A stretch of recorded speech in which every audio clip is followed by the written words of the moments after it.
एक सूत्र में बांध कर रखने की क्षमता रखने वाला हमारे देश का राष्ट्रीय संविधान, भारतीय संविधान का नमन करता हूं। तत्पश्चात मैं उन समस्त महापुरुषों का नमन करता हूं जिनके कुर्बानियों और संघर्षों के बदौलत आज हम और आप यहां पहुंचे हैं। तत्पश्चात हमारे मंच पर विराजमान सम्मानित पूज्य भिक्षु संघ, आज के हमारे मुख्य अतिथि परम सम्मानित जय सिंह मौर्य जी, हमारे बीच उपस्थित हमारे चंद्रशेखर मंगलम जी, उत्तर प्रदेश के प्रभारी डॉक्टर रविंद्र जी, और आज उत्तर प्रदेश के उपाध्यक्ष माननीय राजेश जी, पूर्वांचल के प्रभारी जवाहर मौर्य जी, ये सब लोग हमारी औकात हैं। इनसे अलग हटकर हमारी कोई औकात नहीं है, इसलिए मैं आप सभी का नमन करता हूं, अपने औकात का नमन करता हूं। और यहाँ अमेठी के जो सम्राट अशोक क्लब के तमाम पदाधिकारीगण हैं, गौरीगंज से आए हुए हमारे तमाम अधिकारी पदाधिकारीगण, और विभिन्न जिलों से आए हुए हमारे इस कार्यक्रम की शोभा बढ़ाने वाले, राष्ट्रीय प्रतीकों में अपनी आस्था रखने वाले जो लोग भी यहाँ पे आए हैं, हमारी माताएं और बहनें आई हैं, सबका अभिनंदन स्वागत करता हूँ। साथियों, आज का जो दिन है बड़ा ही ऐतिहासिक दिन है, क्योंकि जब भी इतिहास बन रहा होता है तो किसी को पता नहीं चलता है, क्योंकि हर वर्तमान आने वाले भविष्य का इतिहास होता है। और हम सभी को इतिहास पढ़ने की आदत है। अब मैं निवेदन करूंगा कि इतिहास पढ़ने के साथ साथ, इतिहास का छात्र बनने के साथ साथ अब आप सभी लोग इतिहास का पात्र बनने की भी कोशिश कीजिए, ताकि आने वाले समय में आपको लोग पढ़ें। और उसी कड़ी में सम्मानित रमेश मौर्य आज इतिहास के पात्र बन गए। आने वाले समय में लोग पढ़ेंगे इनको, क्योंकि करोड़ों की मस्जिद बन जाएगी तो हिंदू के किस काम की है वो? धूप में अंदर जा भी नहीं सकता, बारिश आएगी तो अंदर जा भी नहीं सकता। करोड़ों का मंदिर बन जाए तो मुसलमान के किस काम का है? बारिश हो रही तो छुप भी नहीं सकता, क्योंकि वो मंदिर है, मुसलमान है, कैसे घुस जाएगा? तो करोड़ों के मंदिर मस्जिद बना लीजिए, वो किसी एक दूसरे के काम का नहीं है। ये दोनों चीजें बहुत करती हैं तो बवाल कराती हैं, आपस में मार झगड़ा कराती हैं। और कोरोना आ गया तो मंदिर काम आई न मस्जिद काम आई, ताले लग गए दोनों की जगह, दोनों जगह ताले लग गए। ये सब जगह इसलिए बना के रखे थे हम लोग कि हमारे विपत्त में काम आएंगे, हमारे ऊपर आफत आएगी तो काम आएंगे। ये मंदिर मस्जिद किसी काम नहीं आए। हमारे बीच वही लोग काम आए जिन्होंने सर के ऊपर मंदिर मस्जिद नहीं, सर के ऊपर अशोक स्तंभ लगा के चल रहे थे, वो लोग काम आ रहे थे। इस दौरान वो लोग काम आ रहे थे, पुलिस काम आ रही थी, डॉक्टर्स काम आ रहे थे। ये किसी धर्म की धरोहर नहीं है, ये राष्ट्रीय धरोहर है, जिसका प्रतीक आपके बीच खड़ा है, यही काम आया। तो हम कहां भटके हुए हैं? हम कहां भटके हुए हैं? एक्चुअल में जिसे हम अपने कल्याण की जगह समझ रहे हैं, थोड़ा बारीकी से अगर मूल्यांकन करेंगे तो आपके सत्यानाश की जगह है। इसीलिए आज इतिहास के हजारों पन्नों से किस व्यक्ति को कहां से प्रेरणा मिल जाए कौन जानता है। इतिहास में हजारों पन्ने हैं, क्योंकि इतिहास वह आईना है जिसमें भविष्य बनाने की तस्वीर छुपी रहती है। और इतिहास के किस पन्ने से, किस लाइन से किसको प्रेरणा मिल जाए ये कहा नहीं जा सकता। कल मैं आया तो रमेश जी ने कहा कि डॉक्टर साहब मैं तो कुछ जानता नहीं, बड़ा ज्ञानी आदमी हूं। तो हमने कहा ये कैसे हो सकता है? अगर आप अज्ञानी हैं तो ऐसा अज्ञानी तो पूरे देश को हो जाना चाहिए, ऐसा अज्ञानी तो पूरे देश को हो जाना चाहिए, क्योंकि जिसको आप ज्ञानी समझ रहे हो वो अपने अज्ञान को ही संपत्ति समझ लिए हैं। हमारी अज्ञानता ही संपत्ति है। कल मैं गया तो एक प्रचार मंत्री बैठे हैं इस पे, क्या नाम है इनका, अजय जी, कहे कि मेरे गांव में लोग मुझे पगला बोलते हैं, मैं पागल हूं। तो आज से जान लीजिए पागल किसे कहते हैं, परिभाषा बैठी वहीं पे। आज से सब लोग जान लीजिए पागल किसे कहा जाता है, पागल की परिभाषा क्या होती है। पागल का मतलब ही नहीं है जो मानसिक विक्षिप्त है, उसे ही पागल नहीं कहते हैं। पागल उसे कहते हैं जो आम जनता से मिसमैच हो जाए, उसकी मैचिंग ना हो किसी से, वो पागल होता है। जैसे एक गांव का व्यक्ति शराब पी ले और बाकी न पिए हो, तो जो नहीं पिए हो उसको क्या बोलेंगे, ये पी के पगला गया। अगर ये पूरे गांव को पिला दिया जाए तब कौन किसको पागल बोलेगा, क्योंकि अब सबकी मैचिंग हो गई है, कोई किसी को पागल नहीं बोलने वाला है। पागल माने मिसमैच, जो दुनिया करती है वो हम नहीं करते, इसलिए पागल है, ठीक है। और पागल उसे कहते हैं जो पा गइल बा, क्या चीज जो गांव वालों ने नहीं पाया है। आपने वो चीज पा ली है जो अभी बाकी गांव वाले नहीं पाए हैं, इसलिए आप उनके बीच पागल हैं। अब प्रयास कीजिए कि पागलों की संख्या ज्यादा हो जाए, तो फिर जो बचे रहेंगे वो पागल कहलाएंगे, आप सही हो जाएंगे, आप सही हो जाएंगे।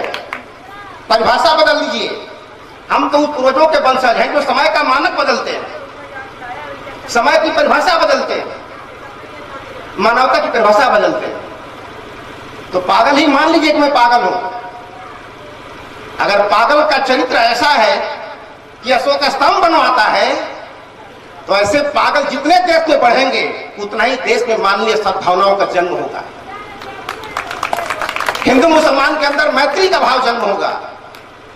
लेकिन जिसे आप अच्छा समझते हैं वो जितने बढ़ेंगे उतना ही देश में बवाल होगा, धार्मिक आतंकवाद फैलेगा, सांप्रदायिक आतंकवाद फैलेगा। और इतना पक्का जान लीजिए कि शांति और समृद्धि का बड़ा गहरा संबंध है, शांति और समृद्धि का बड़ा गहरा संबंध है। शांति के बगैर समृद्धि नहीं आ सकती। और सोचिए कि भारत पाकिस्तान से लड़ता रहे, भारत चाइना से लड़ता रहे, तो हम दिन भर जब हथियार बनाते रहेंगे तो अपने देश के कल्याण की बात कब सोचेंगे। अगर लड़ाई न हो तो सारी ऊर्जा कहां लगाएंगे, लोगों के कल्याण में लगाएंगे। सारा दिमाग कहां लगाएंगे, लोगों के कल्याण में लगाएंगे। और जब जिस अपने भाई जात से मुकदमा ही लड़ते रहेंगे तो खेत कब खरीदेंगे, जब अपने भाइयों से मुकदमा ही लड़ते रहेंगे तो खेत कब खरीदेंगे, अपने बच्चों को इंजीनियर कब बनाएंगे, अपने बच्चों को डॉक्टर कब बनाएंगे। और जब तक ये नहीं बनाएंगे तब तक समृद्धि नहीं आ सकती, और जब तक समृद्धि नहीं आएगी तब तक शांति स्थापित नहीं हो सकती। ये दोनों का बड़ा गहरा संबंध है। इसीलिए सम्राट अशोक ने इस रहस्य को जान लिया था, इस रहस्य को जान लिया था कि राजा कितना बड़ा है, उसका साम्राज्य कितना बड़ा है, ये महत्वपूर्ण नहीं है। महत्वपूर्ण ये है कि उसके साम्राज्य में जनता कितनी सुखी है, कि जनता कितनी समृद्ध है। अगर जनता सुखी नहीं है तो उसके बड़े राज्य का कोई मतलब नहीं है। किस पार्टी की पूरे देश में सरकार है ये महत्वपूर्ण नहीं है, कितने प्रांतों में सरकार है ये महत्वपूर्ण नहीं है। जितने प्रांतों में सरकार है उस प्रांत की जनता सुखी है कि नहीं ये महत्वपूर्ण है, ये महत्वपूर्ण है।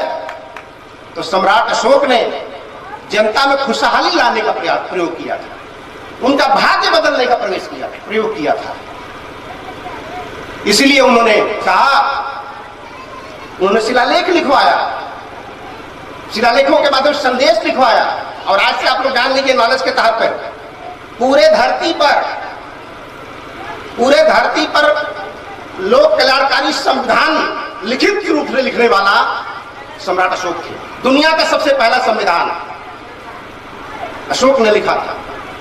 वो भी कैसे, लोहे की कलम से और पत्थरों के पन्नों पर, ताकि हम रहें न रहें, ये संविधान चिरस्थायी रहे। और आज भी चिरस्थायी है।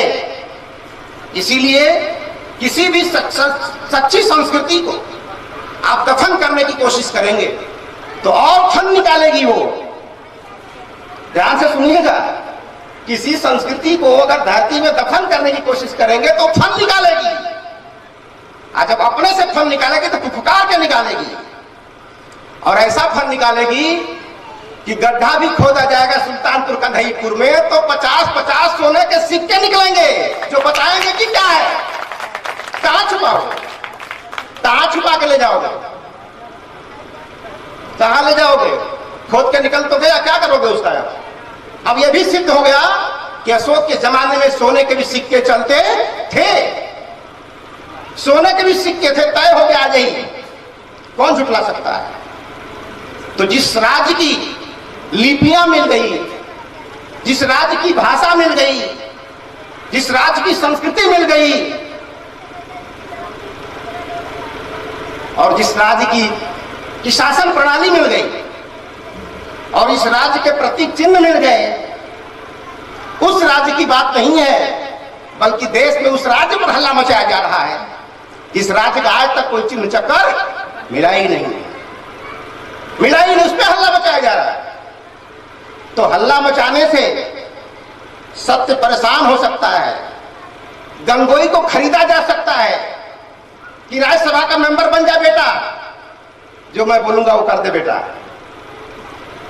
लेकिन फिर भी दूसरा कोई गंगोई इस धरती पर पैदा होगा जो बोलेगा ये धरती क्या है, बताएगा। क्यों बताएगा? क्योंकि जब दूर फीट खुदाई करने से जब सोने के सिक्के निकल सकते हैं अशोक काल के, वहां भी खुदाई होती तो पक्का निकलता, लेकिन डर है कि कहीं हम जो ही नहीं चाहते वो ना निकल जाए। तो कितना डरा होगा। 84,000 बनवाया अशोक ने, कितना दबाओगे, जितना दफन करोगे उतना फन निकलेगा, और जब फन निकलेगा तो तेजी से निकलेगा। और उसी फन की कड़ियां हैं जिस इतिहास के पन्नों से सीख करके, प्रेरणा लेकर के आज ये अशोक स्तंभ जो खड़े हो रहे हैं, ये हिंदू और मुसलमान के बीच की कड़ी बनेंगे, हिंदू और मुसलमान के बीच के कड़ी बनेंगे, जो दोनों को एक दूसरे से जोड़ के रखेगा। क्योंकि किसी में ताकत नहीं है कि किसी एक संप्रदाय के व्यक्ति को भारत से निकाल देगा, अकेला होगा तभी निकाल नहीं सकते। तो जब निकाल नहीं सकते, और तब पक्का नहीं निकाल सकते, जिसको निकालने की तैयारी है उसी को दामाद बना लोगे, तब तो पक्का नहीं निकालोगे। समझिए ध्यान से, ये धोखा हमारे साथ है। इसलिए सम्राट अशोक की जो संस्कृति है ये लोक कल्याणकारी है, ये ह्यूमैनिटी की संस्कृति है, मानवता की संस्कृति है। इसीलिए अशोक क्या कहते हैं कि समस्त प्रजा मेरी संतान है। देखिए तमाशा, समस्त प्रजा मेरी संतान है। जैसे मैं अपने संतान को हर तरह से सुखी देखना चाहता हूं, उसी तरह अपने देश की, अपने राज्य की हर प्रजा को उसी तरह सुखी देखना चाहता हूं। ऐसी सोच जिसका होगा, इसीलिए इतनी महान संस्कृति का निर्माण हुआ।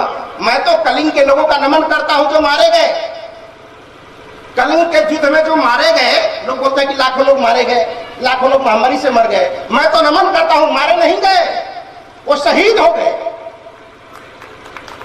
वो शहीद हो गए। क्योंकि शायद वो कलिंग के लोग, लाखों लोग शहीद न हुए होते तो शायद हमें धम्माशोक नहीं मिला होता, धम्माशोक न मिला होता। तो लाखों लोगों की कुर्बानी से कौन पैदा हुआ? धम्माशोक डिलीवर्ड हो गया। और वो धम्माशोक की वजह है कि आज हम सब यहाँ पर बैठे हुए हैं। बहुत सारे लोग कहते हैं कि अशोक ने तलवार रख दिया इसलिए तो हमारा सत्यानाश हो गया। तो आप चमकाओ ना चाइना के बॉर्डर पर, कौन मना कर रहा है? बहुत सारे राजाओं ने तलवार चमकाई, उनका इतिहास लिखा गया है कि जिसने हथियार रखा उसका इतिहास लिखा है। क्योंकि शांति और समृद्धि का बहुत लगाव है, और जो भी राजा, जो भी प्रधानमंत्री, जो भी नेता शांति, जो समृद्धि चाहता है, वो कभी युद्ध का प्रेमी नहीं हो सकता है। क्योंकि युद्ध से सिर्फ हानि हानि होती है। लेकिन मजा कब आता है? जब किसी के भाई को हम गोली मार देते तो मजा आता है, हम तो बहादुर है, मार दिया गोली साले को। दुख कब होगा? जो वो मार देता है हमको, वो मार देता। मैं चाहता हूं खाली मैं मारूं, मुझे कोई ना मारे। वन में कोई युद्ध होता है? वन में कोई लड़ाई नहीं होती। बस फर्क इतना ही है कि तुम आज मारे हो तो वो कल मारेगा, लेकिन मारेगा पक्का, क्योंकि every action there is equal and opposite reaction. ये नियम है न्यूटन का। किसी भी क्रिया के विपरीत प्रतिक्रिया होती है, ये सनातन सत्य है। और जब होती है तो मैंने मारा है तो भी किसी न किसी को कभी न कभी मारेगा। अवसर सिर्फ इतना ही है कि मेरा ट्राइगर आज दबा है, उसका ट्राइगर कल दबने वाला है। इसीलिए ये अशोक स्तंभ राष्ट्रीय चिन्ह बना करके इस तरह का एक संदेश सम्राट अशोक क्लब दे रहा है। सच तो यह है कि काम सरकार का होना चाहिए था, ये राष्ट्रीय चिन्ह का बनाने का काम सरकार का होना चाहिए था, लेकिन सरकार तो मंदिर मस्जिद बनाने में लगी है। उसको क्या फुर्सत है बनाने के लिए? उसको तो लड़ाना है। मंदिर वाले मारो मस्जिद वाले को, मस्जिद वाले मारो मंदिर वाले को। अब दोनों जब मारते रहोगे तो मेरी सरकार चलती रहेगी। तो लड़ो मारो, वो तो ही चाहते हैं। ये बहुत बड़ी कला है कि हम जनता से जो चाहे करवा लें, जनता से हम जो चाहे करवा लें, बहुत बड़ी कला है। और सरकार में बैठे लोग इस कला में बड़े माहिर हैं। वो जो चाहेगा वही आप करोगे, मजबूरी है। लकड़ सुंघवा होता है गांव में, लकड़ी सुंघा लेगा, आगे आगे चलेगा, पीछे पीछे जाओगे आप। तो समझिए इस बात को ध्यान से। इसीलिए जब लोग धर्म कर रहे हैं तो धर्म क्या होता है? हिंदू मुसलमान धर्म है ये, क्रिश्चियन ईसाई धर्म है ये। धर्म व्यक्ति का स्वभाव होता है। जैसे हम लोग केमिस्ट्री में पढ़ते हैं, कार्बन का गुणधर्म, एथेन का गुणधर्म, मेथेन का गुणधर्म। तो एथेन का गुणधर्म क्या है? हिंदू है, मुसलमान है, उसका जो प्रॉपर्टी है, जिसकी क्वालिटी है, वही उसका धर्म है। लेकिन हम उस प्रॉपर्टी उस क्वालिटी पर काम करेंगे तो हमारा विकास होगा।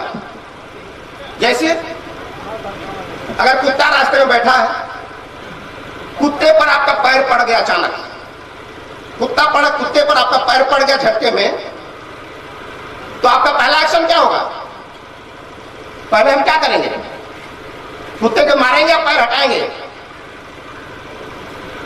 कुत्ते को मारेंगे या पैर हटाएंगे? पहला एक्शन क्या होगा? पैर हटाएंगे। कुत्ता क्या करेगा? पहले काटेगा फिर भागेगा, पहले भाग से पकड़ेगा फिर भागेगा। और आप पहले बचोगे तब मारोगे। ये हमारा स्वभाव बता रहा है कि मनुष्य का स्वभाव डिफेंसिव है। यह डिफेंसिव है, मनुष्य का काम सिर्फ सुरक्षा करना है। इसीलिए आपको मच्छर मारने का अधिकार नहीं है, मच्छरदानी लगाने का अधिकार है। आपको मच्छर मारने का अधिकार नहीं है, क्योंकि आप वही लोग कहते हो कि परम पिता परमेश्वर की सब लोग क्या है, तो अपने भाई की हत्या क्यों कर रहे हो? जब परम पिता परमेश्वर की संतान हो तो अपने भाई की हत्या क्यों कर रहे हो? तो हम कोरोना को मारने में पड़े हुए हैं। कोरोना मिले तो गला दबा के चलेगा। अरे मिलेगा भी तक गला नहीं दबा सकते, क्योंकि घर के मारे पे जाम लगाए हो तो पकड़ोगे कैसे उसे?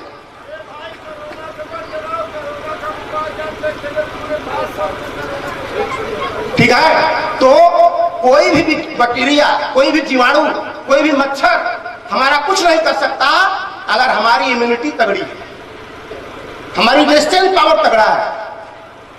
तो रेजिस्टेंस पावर पर हम नहीं काम कर रहे हैं, हम काम कर रहे हैं कोरोना को खोज रहे हैं। कहां मिलेगा? जल्दी मिल भी जाएगा तो क्या करोगे? इसलिए प्रकृति में सबको डिफेंस करने का अधिकार है। इसलिए भारत की सीमा पर जो पुलिस बैठी है, हमारी फोर्स आर्मी, वो क्या कहलाती है? डिफेंस कहलाती है। वो पाकिस्तान पर आक्रमण करने का नहीं बनी है, वो भारत की सीमा की सुरक्षा करने बनी। इसलिए कहा जाता है सीमा सुरक्षा बल कहा जाता है उसे। सीमा आक्रमण दल नहीं कहा जाता, सीमा आक्रमण दल नहीं कहते, सीमा सुरक्षा बल। यानी हर देश को अपनी सुरक्षा करने का अधिकार है, किसी पर अटैक करने का अधिकार नहीं है। फौजी भाई बैठे हमारे यादव जी, क्या सर आपकी सेना का काम क्या है? सुरक्षा करना है, ना कि अटैक करना है। तो धक्का देना काम है, क्यों? क्योंकि बार बार धक्का दे रहा।